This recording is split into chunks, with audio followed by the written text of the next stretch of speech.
ماريو ايش فما؟ يا ماريو يا ماريو ايش فما؟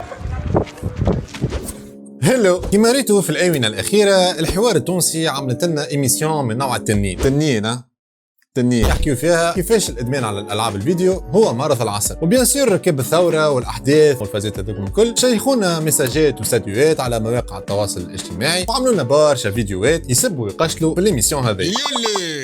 وانا الحقيقه بعد ما تفرجت في اصدقائي الكل ركبني العصب وقلت شنو هي الفاز اللي عملتها الحوار التونسي جديده وشنو هي التخفيصه هذه، وحطيت نتفرج في الإيميسيون والحقيقه قعدت شوكي.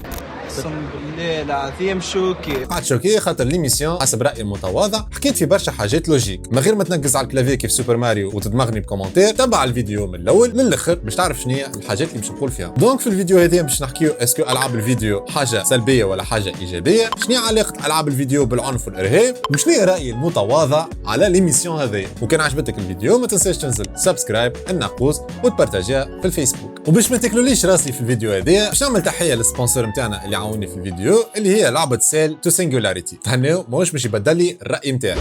تحب تفهم علوم الاحياء، تحب تفهم نظريه التطور، سيل تو سينجولاريتي لعبه مجانيه وتدعم اللغه العربيه. يا اخي ملحد، سيل تو سينجولاريتي لعبه تخليك تثقف في التاريخ والبيولوجيا وفي التحديث الجديد زادوا الديناصورات. حمل الان سيل تو سينجولاريتي، لعبه موجوده في الاندرويد في الاي او اس وستيم، لينيا في الديسكريبسيون. سيل تو سينجولاريتي. اي سيدك بن سيدك ندخلوا في صلب الموضوع. نحل قوسين على موضوع الاقتصاد، مش خاطر فما اندستري قاعده تدخل في الفلوس معناتها الاندستري ناجحه والاندستري حاجه باهيه. نعطيكم البيك بيكتشر ومثال صغير. العالم الإباحي هي اندستري تدخل برشا فلوس فيها برشا مشاهير. هالشيء هذا اسكو باش يرد لنا البورنو حاجه باهيه؟ اي دونت ثينك سو. دونك مش خاطر الفيديو جيمز ولا فما برشا مشاهير في الفيديو جيمز معناتها الفيديو جيمز حاجه باهيه. ماهوش ارغيومون دماغ حاجه باش يشوفها البارون باش يقولوا والله فاتتني.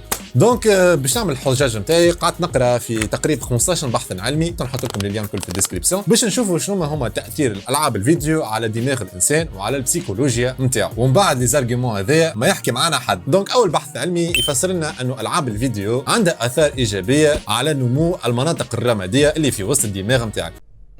دونك شنو صار في ليتود هذيا؟ شدينا تقريبا 50 شخص اللي عمرهم ما لعبوا فيديو جيمز في حياتهم وقلنا لهم يلعبوا كل نهار 30 دقيقه من لعبه سوبر ماريو 64. دونك خليناهم يلعبوا في اللعبه هذه الى مده 30 دقيقه ومن بعد شهرين من الاكسبيريونس هذوما قعدنا نعملوا في تخطيطات MRI باش نشوفوا شنو هما التطورات الدماغيه اللي صاروا في دماغ الاشخاص هذوما. دونك شفنا اللي انه المناطق الدماغيه في بلاصه الهش سي والدي ال بي في سي، ان شاء الله مانيش غلط في النطق نتاعهم كالعاده، المناطق هذوما هي المناطق المسؤوله كيفاش الانسان يجم يموقع روحه جغرافيا ويولي يعرف روحه موجود في فضاء ثلاثي الابعاد وينمي في مخه قدرات منطقيه باش يجم يلقى حل نتاع مشاكل بطريقه سريعه وافيكاس برشا. دونك الجيمر كل ما يلعب العاب من النوع هذا باش يحسن قدراته في حلين المشاكل واللي عنده سكيل نتاع البروبلم سولفينج. اوكي. الليتود الثانيه اللي لقيتها وكانت انتريسونت برشا وحطوها في جامعه اوكسفورد بالحق المره هذه ماني نقصد في حد شيء. الليتود هذه تفسر لانه العاب الفيديو تنجم تعاون الانسان باش يطور قدراته ومهاراته الاجتماعيه عبر الفيديو جيمز اللي يكونوا من نوع MMORPG.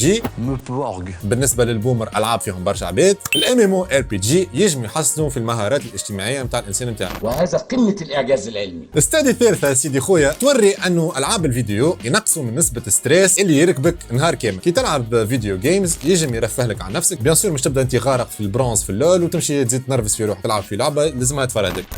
لا ميزير والجوع ان باراليلو.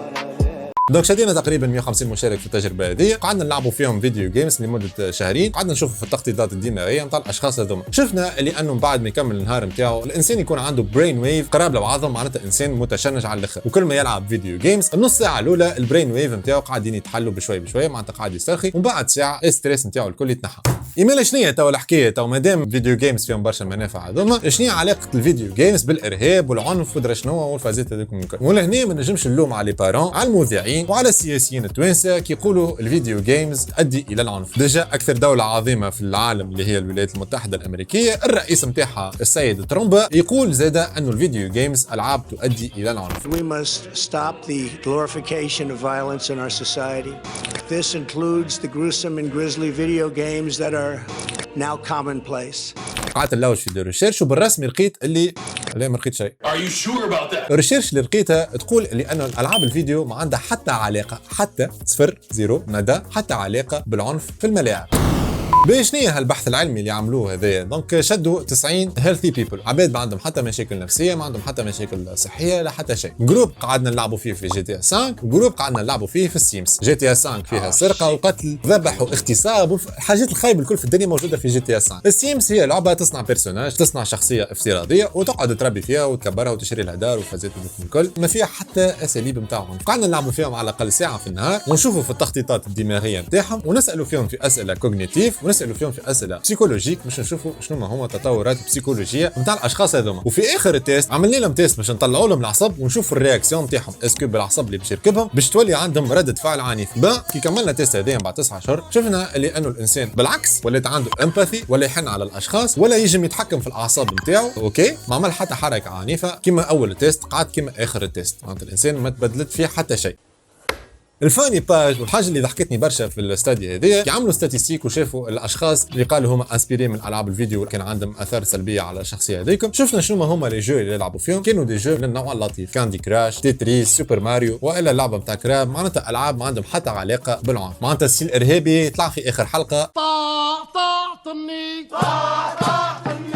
تو مش يجيني واحد من لي بارون مش يجي يبدا يقول لي كيفاش تقول ما عندهاش علاقه بالعنف؟ ومش انا صغير كي يبدا يلعب في البي سي يبدا يكسر في الكلافيي والجران يبدا مغشش باهي على الكلمه بلا صياح الوضع ريلاكس.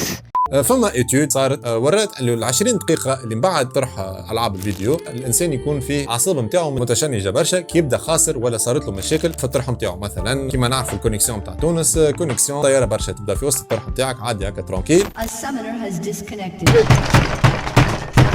دونك يخسر الانسان في الفيديو جيمز بيان سور الاعصاب نتاعو متشنجه. ونحب نقول لك الحكايه هذيا مش كان في العاب الفيديو، انت زاده كي تبدا تتفرج في ماتش كوره سي عبد الجليل والكيبه نتاعك خاسره وجايبه نقطه في المجموعات الوطنيه، بيان سور مش تنرفز وتبدا تكسر في الكراسي وتبدا طايش فيهم على حساب 6، تبدا مروح كشكشك خارجه من فمك وتعمل عركه لمرتك وفازات هذوك الكل. مش لعبه صادقه، مش لعبه صحيحه، مش لعبه باهيه. بيان سور باش تتغشش، خاطر كي يصير في مخ الانسان كي يبدا يعمل في حاجه يحب عليها ولا حاجه مغروم بها نسبه النواقل العصبيه تبدا طالعه على السماء، وكي تصير حاجه خايبه يصير بلوكاج للنواقل العصبيه هذيك، دونك يصير تشنج كبير، والتشنج هذاك يعبر عليه الانسان بالعنف، العنف اللفظي، العنف في الملاعب، وهذا الكلام صريح في الكفر والعياذ بالله. بما شنو علاقه الفيديو جيمز بالسايكولوجي نتاع الانسان؟ فما حاجه موجوده في كل جو تشريها، حاجه اسمها بيجي، ما بيجي 3 بيجي 12 بيجي 10 بيجي 18، اللي هما شنو هو العمر المتاح انه الفل يجم يلعب اللعبه هذيك. كيما في الافلام فما الا 10 الا 12 الا 16 الا 18 الا 20. اسكو انت تسمح لصغيرك باش يتفرج في افلام الا 18؟ ها تعرفش حرام يا خويا.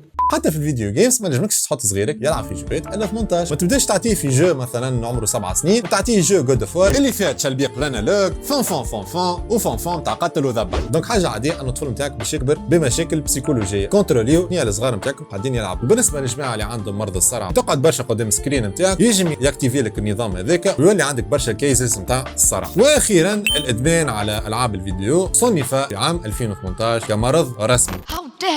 حسب المنظمه العالميه للصحه اللي تحكي لنا كل نهار على الكورونا، اعترفت اللي انه الجيمنج ديزوردر هو مرض موجود في الاي سي تي، هو مرض بسيكولوجي. المرض البسيكولوجي هذا فما 10 اعراض كان ظهروا عند الطفل نتاعك لمده 12 شهر ساعات 6 شهور، راهو الطفل نتاعك عنده مرض الجيمنج ديزوردر. لازمنا نشوفوا قداش يلعب من مره في النهار، قداش يعدي وقت يلعب في وسط الفيديو جيمز، شنو هي التشنجات نتاعو، اسكو مازال يعدي في وقت مع اصحابه، اسكو مازال يعدي في وقت مع فاميلته، اسكو يخرج من الدار ولا، اسكو العدد نتاعو قاعده تطيح ولا. برشا اعراض يعرفهم البسيكولوج، دونك هز ولدك للبسيكولوج كان تحب تعرف اسكو ولدك عنده جيمنج ديزوردر ولا لا. الجيمنج ديزوردر شنو يؤدي عنده، شنو ينجر عنده؟ الديبندنسي كيما الانسان الدروغي، كثر من العسل يمصى باش يصير لك الانكسيتي، الديبرسيون، العزله الاجتماعيه، ترسب في القرايه نتاعك اتسيتيرا اتسيتيرا. دونك العلماء ينصحوا انك ماذا بيك في النهار ماكسيموم ما تفوتش ساعه ونص الى ساعتين، رغم اني نعرف برشا عباد ما يرقدوا الا ما يعملوا الفيرست وين نتاعهم، ساشون كي يبدا هو نوب على الدنيا السلام.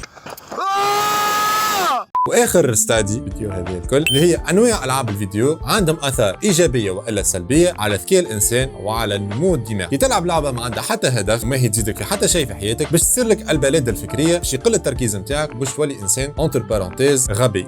وكي تلعب لعبه فيها افونتور ولا استوار ولا حاجه انيغما ودرا شنو باش تطور لك مهاراتك باش تطور لك الذكاء نتاعك وتعاونك على النمو الدماغي. دونك ينصحوا العلماء انك تلعب لعبه فيها هدف معين. بالنسبه للالعاب الكاجوال كيف بابجي الفيفا الفري فاير والفازات هذوك الكل هما العاب لازم تلعبهم باش تنحي بهم الستريس نتاعك. ما لازمش البارتي يفوتوا ساعه ولا ساعه ونص خاطر كان فوت الوقت هذا راه مش يولي يبدا عندك اثار سلبيه على تطور الدماغ نتاعك. هي العلماء شنو قالوا مش انا جبتوش من مخي ماهوش رايي الخاص. دونك شنو رايي انا الخاص بارابور ليميسيون نتاع الحوار التونسي. انا الحقيقه كي تتفرج البارتي الاولى بطريقه موضوعيه نتاع ليميسيون قالوا حاجات صحيحه قدموا من الحاجات الايجابيه نتاع الفيديو جيمز قالوا اللي هي اندستري تربح في الفلوس قالوا شنو هو المرض نتاع الجيمنج ديزوردر ونحيي المراه اللي قدمته ورابعا نحكيو على سايبر ديبندنسي كيفاش تنجم تاثر سلبا على التواصل الاجتماعي وعلى صحه الانسان. كانوا طريقه بارفيت. حاجه اللي نعيب عليها في الليميسيون هذه وصلتوا فيها مانيش باش نحكي على تيك توك اللي هو ماهوش جو وباش الاخر قال بوتس ويظهر بوت ولكن اللي نعيب عليه انه لي بارون كي بداو يتشاكيو ويتباكيو على كيفاش صغارهم ضاعوا وترى شنو المذيعين والزكرير اللي كانوا حاضرين ما عطاو حتى حل كيفاش تنجم تنقذ صغيرك وكانه المرض هذا ما عنده حتى دواء اللي تخلي ايماج نيجاتيف على الجيمنج. مين البلاتو ما كانش ايكيليبري. كانوا ينجموا يجيبوا واحد من الفيدراسيون دو جو فيديو يساف كان مش غلط كانوا ينجموا يجيبوا واحد من الالكترونيك سبورتس ولكن جابوا جيست واحد معروف اللي اسمه حشيش اللي يلعب في الفري فاير وجابوا بكوبل عرسوا اترافير الجو فيديو حبوا يعملوا حاجه ايكيليبري مي زلطوا. واخر حاجه المذيعه مادام مش ملمه بالقضيه نتاع الفيديو جيمز نجم نلوم ونجم نعذر في نفس الوقت ولكن ما يعرفش كيفاش تاثر ليميسيون نتاعها اللي تخلي لي بارون يخرجوا ايدي نيجاتيف على جو فيديو ويجموا في عوض ما يصلحوا من صغارهم يتصرفوا بطريقه سلبيه على الصغار نتاعهم اللي ترد الوضع اكثر كارثيه. دونك كانك انت بارون تتفرج فيا راهو الفيديو جيمز يجم يكونوا حاجه باهيه للصغار نتاعك كان تعرف كيفاش تاثر صغيرك وكان تعرف كيفاش تفهم وتتبع فيش صغيرك قاعد يلعب. وبالنسبه للصغار كان لي بارون نتاعك مش متفاهمين حاول تبعث لهم الفيديو هذه والا تفسر لهم بالطريقه العلميه كيفاش الفيديو جيمز يجموا يعاونوا. كان حسيتوا انكم في الادمان ما كنتش مش تعملوا كارير في الحكايه هذه تخموا كيفاش تعاودوا ديسباتشيو حياتكم. دونك فوالا ان شاء الله عجبتكم الفيديو هذايا اقنع كلامي بارتاجيها مع اصحابك حط لايك والكومنتير والشير ما تنساش تنزل على السبسكرايب وكل نقوز. نقول لكم على بروشين